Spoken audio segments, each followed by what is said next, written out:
Olá, meu estudante, seja muito bem-vindo.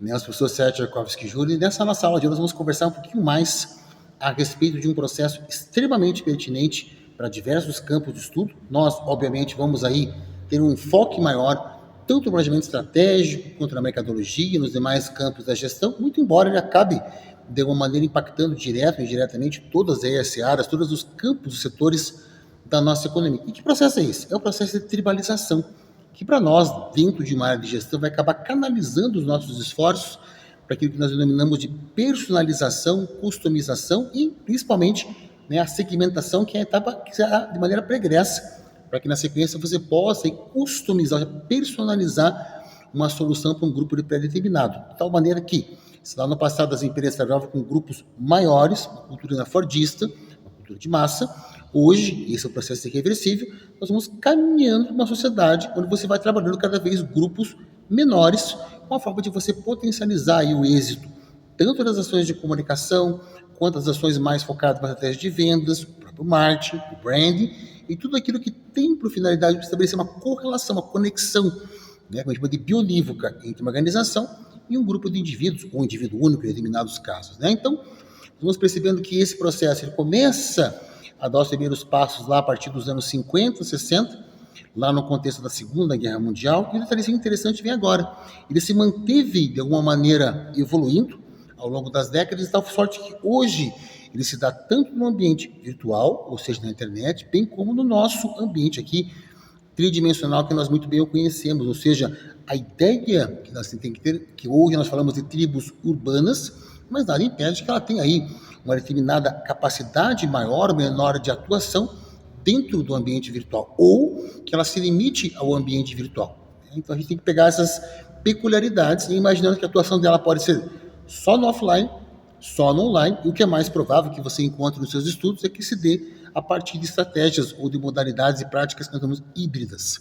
Então, para nós específicos que estamos no campo da gestão e ou do marketing, do estratégico, até mesmo RH, finanças, produção, todas elas acabam, de alguma maneira, tendo que ancorar hoje as suas práticas nessa leitura diferenciada do mercado. Então, a ideia é que hoje nós temos que conhecer um pouquinho mais dessas diferentes modalidades, como é que isso se dá. Isso também tem uma finalidade em paralelo de desenvolver ações mais humanizadas, mais sustentáveis, que privilegiem a visão de mundo plural e, obviamente, os interesses desses grupos, muitas vezes excluídos, vamos pensar assim, desse sistema capitalista mais consolidado, mais robusto, e que nem por isso que não tem direito, às vezes, de consumir determinados itens aí do seu interesse. Então, a ideia é que nós entendamos também esse processo de tribalização como uma forma de você atender a demandas cada vez mais específicas, uma política de ganha-ganha. Eram grupos que às vezes eram excluídos, hoje eles têm a demanda, pelo menos parte dela, quem sabe, já atendida, que é bom para eles, é bom para a sociedade, e de alguma maneira existe aí uma ideia do ganha-ganha, de uma troca bastante satisfatória. Então, hoje nós percebemos que esse tipo de análise também acaba aí sendo utilizada por outros ramos, a publicidade, design, jornalismo, arquitetura, o próprio cinema, você percebe isso nas séries, televisão, então você pode aí transportar isso para diferentes campos de estudo. E, mesmo assim, ele acaba, de alguma maneira, pelo menos no momento presente, ficando mais conectado àquele braço que nós chamamos de economia criativa, que é essa economia agora pós-revolução digital, que prima pela disrupção, pelos modelos enxutos. Não que as empresas mais da velha economia hoje não façam, em alguns casos, não tem necessidade, a ideia da segmentação, mas ela é mais comum a esse universo da tecnologia 4.0, ou seja, a revolução digital para frente. Então, é importante que nós entendamos que hoje, já com outro pano de fundo muito importante, as pessoas estão cada vez com menos tempo, mais obrigações, e elas estão dispostas a investir mais em uma determinada solução, desde que essa solução seja, obviamente, ou esteja conectada aos seus principais interesses. De tal maneira que, se você, porventura, agora que está me acompanhando, tem uma ideia de algo que possa ser comercializado por um grupo, por uma pessoa específica, mas você fica um tanto quanto receoso em termos de valores, saiba que não existe, no fundo, caro e barato. É aquela velha ideia. Vale a pena ou não vale a pena, a partir de uma noção de trade-off. Então, se a pessoa achar que é interessante, de fato, ela vai comprar o seu produto para facilitar, obviamente, aí a vida, o cotidiano, as ações dela, Então, nós percebemos que hoje, em termos até de investimento, os investidores anjos, essas pessoas que depositam quantidade de capital Existem startups, existem empresas que estão aí iniciando uma trajetória de sucesso, preferem que essas empresas atuem de maneira mais focada, mais segmentada, justamente para que elas possam aí entregar algo de mais personalizado, diminuindo qualquer tipo de ruído, que acaba facilitando na sequência o quê? Essa interação mais o quê? Impactante. Né? Quando você trabalha com grupos menores, a chance que você tem de alguma expressão, algum termo, algum conceito, infelizmente não ser compreendido na sua plenitude por parte desse grupo mais segmentado, mais estreito, por assim dizer, vai reduzindo. Né? De tal maneira que a gente pode chegar no ideal, que seria o nosso marketing one-to-one, que é muito difícil, salvo lá o mercado de luxo, onde a pessoa tem, de fato, um capital para investir mais fortemente nesse tipo de solução.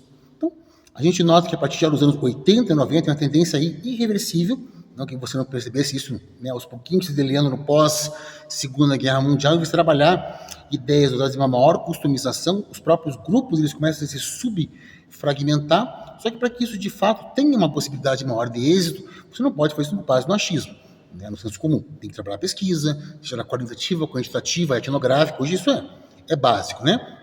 A ideia é que hoje também nós entendamos que o mercado é global, né? Quer dizer, a globalização, por mais que ela tenha tido essa capacidade de aumentar a porosidade das nossas fronteiras mundiais, uma coisa que você, nosso mundo, tem que ter muito claro aí na sua mente, que é incongruente você falar que existe um processo de humanização cultural pleno. Né? Nos casos você nota alguns símbolos, assim, que são símbolos, vamos dizer assim, globais, símbolos estéticos, calça jeans, por exemplo, o rock, lá no passado.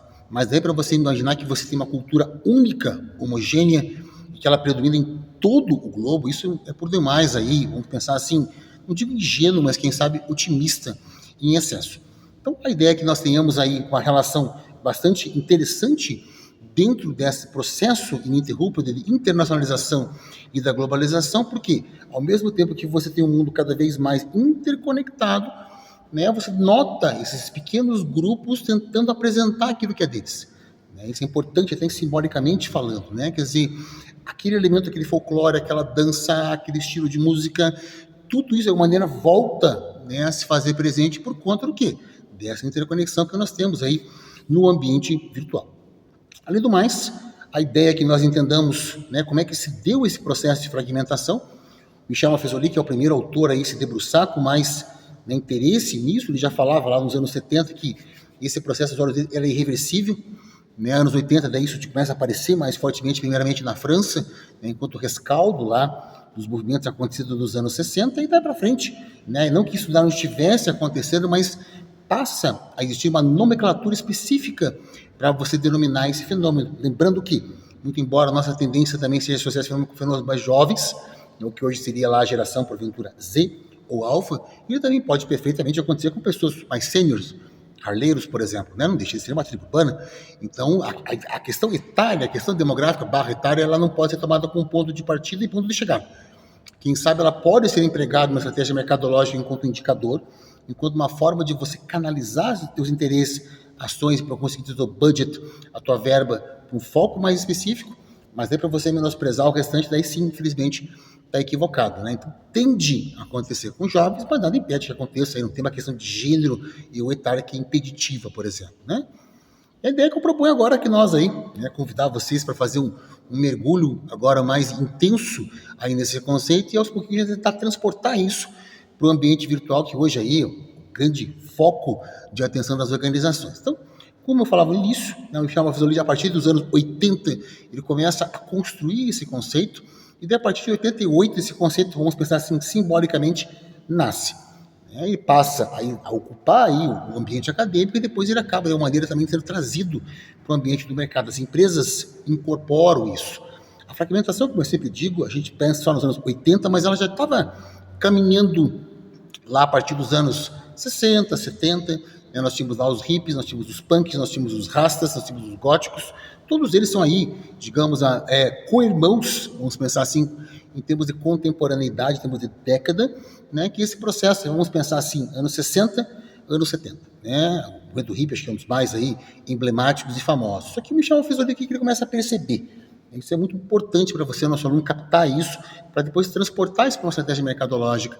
Se até os anos 60 e 70 era muito claro que o que unia essas pessoas era uma questão ideológica, né? As pessoas queriam mudar o mundo, queriam mudar a realidade, e a roupa era um complemento, né? Era um desenvolvimento estético daquele modo de pensar. Hoje, o que você nota, é aí que está o elemento central para você entender as tribos urbanas.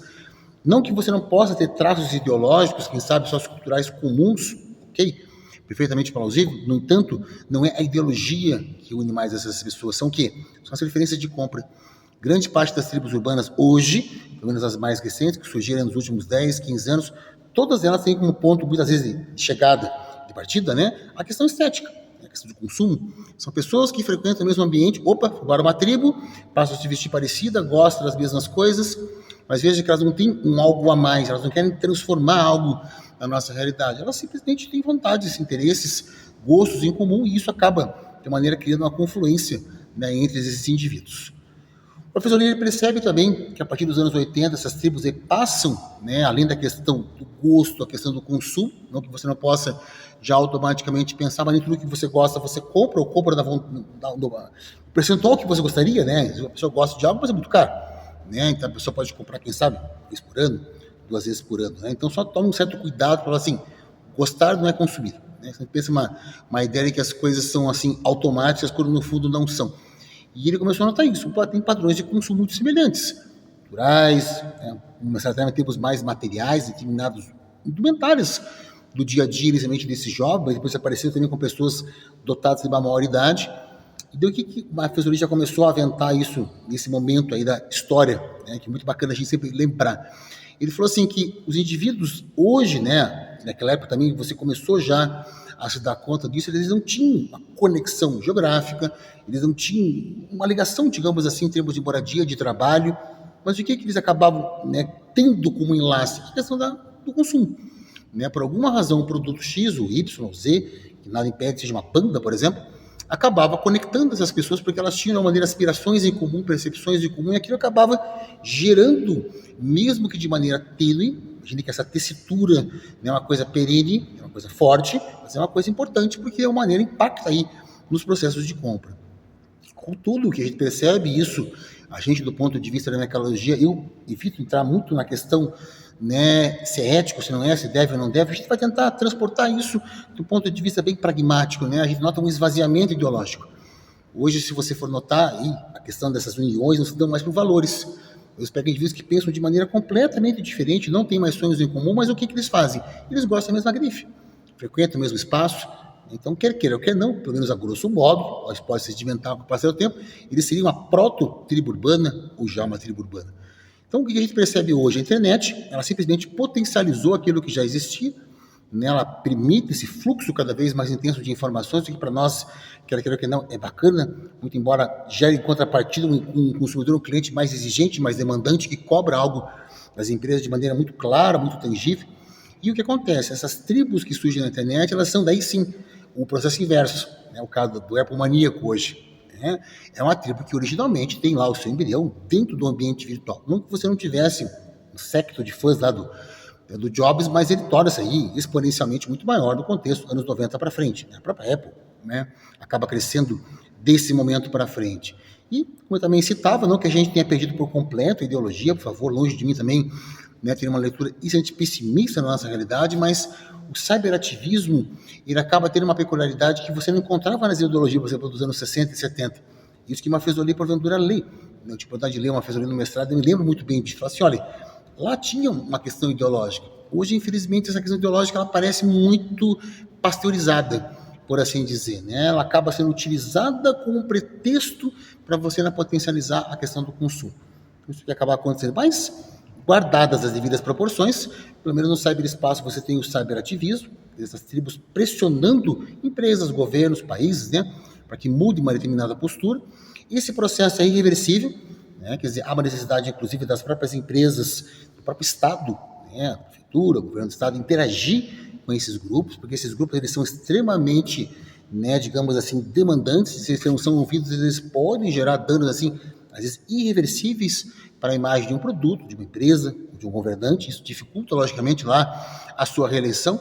Então, a gente tem que imaginar o seguinte, esses grupos eles acabam, às vezes, até sendo mais ativos lá no ambiente virtual, eles não têm uma atividade tão grande nesse nosso dia a dia tangível, mas nem por isso eles têm menos poder. Isso é bom também a gente ser muito claro, né? Quer dizer, a gente tem que, né, ter noção de que não é o fato de você ver essas pessoas se encontrando numa praça, numa rua, num clube, é que eles não têm força. Eles têm força. Só que isso está deslocado dentro da realidade, da virtualidade, né? Então, a ideia é que nós, dentro da mercadologia em especial, consigamos chegar no coração das pessoas de uma mesma tribo, tentando ver de fato aqui que atrai essas pessoas, né? Porque às vezes existe a questão do consumo, mas é um elemento a mais.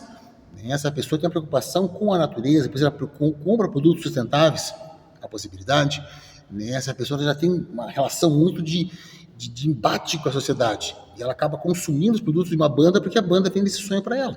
Então, esses enlaces também a gente tem que, de certa maneira, estar muito conectado.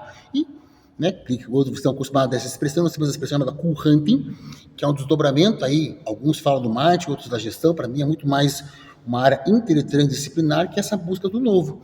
Nada impede que você, mais pra frente, nós assistimos, especialista em uma tribo urbana, e comece a tentar entender o que esses caras vão querer comprar daqui 10, 15, 20, 30, 40, 50 anos. E para a gente agora fazer o nosso arremate final da nossa aula, hoje nós podemos ver, não é um processo regressivo de fragmentação em grupos cada vez menores, mais interessante, mais coesos. Hoje você tem lá a figura dos nanogrupos, né? 10, 15 pessoas, mas elas são assim completamente interconectadas. E essa tendência de mercado, ela acabou aí, logicamente, redundando, né, em impactos na estratégia das empresas, as empresas que se deram conta disso, tem empresas que sabem, mas acabaram mantendo lá aquele posicionamento mais antigo, mais massificado, ok? Eu sempre falo, né, cada um conduz seu negócio como acha mais assertivo, e esse mercado que nós temos hoje, dentro dessa relação cada vez mais intensa de globalização, acontece no mundo todo, isso é uma coisa global, não é uma coisa do Brasil, não é uma coisa da Europa, isso é comum, né?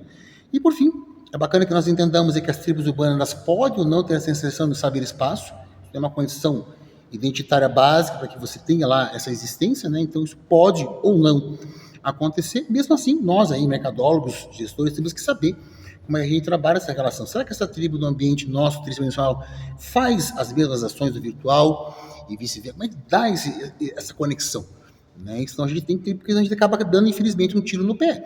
A gente acha que a pessoa gosta de um produto para ocupar no ambiente web, quando no ambiente tradicional. Então, até esses detalhes a gente tem que pensar dentro da jornada de compra lá do consumidor. Então, o que eu gostaria agora, ao final, né, que você, em assistindo esse nosso vídeo, fez uma reflexão de maneira muito crítica, muito pontual. Isso aqui é uma coisa para você guardar, logicamente, para o seu eu. Quer dizer, qual que é a ideia hoje que você, inclusive, particularmente, né, se enxerga dentro desse mundo fragmentado, né? Você acha que você faz parte aí de uma tribo urbana, de alguma tribo urbana barra, né, virtual, ou você já fez? Então, tenta comentar, gente, bacana, a gente tem esses fóruns aí, né, de troca. Então, pelo menos você ativar um pouquinho os neurônios, e em você tendo feito, fazendo, quem sabe pretender fazer, o que te atrai realmente dentro desse recorte dessa tribo, né? O que você realmente acha que essa tribo tem em termos de gosto, de predileções, ou muitas vezes de relações de aversão, o que essa tribo não gosta?